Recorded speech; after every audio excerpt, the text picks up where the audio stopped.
Hello，大家好啊！今日咧就唔去睇樓盤啦，今日咧就去同個業主咧去辦理呢個社保啊。咁我依家咧就開車去接佢先。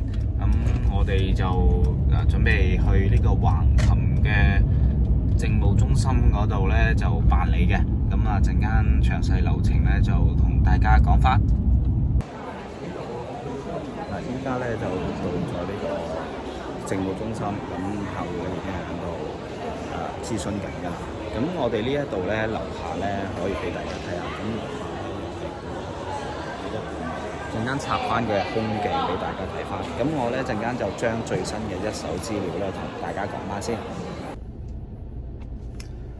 Hello， 大家好啊！啱啱食飽飯啦，今日呢個社保辦理咧就非常之順利。咁我哋今日辦咗養老同埋呢個醫療兩種險種嘅，咁就係流程係非常之順暢啦。咁因為依家咧非常之先進，咁我哋咧只需要咧喺呢個人工智能嗰度咧部機嗰度咧就係讀取信息，然後填寫相關資料咧就可以辦理啦。咁當然啦，你要符合相對應個年齡啦，60歲之前就要去辦理嘅。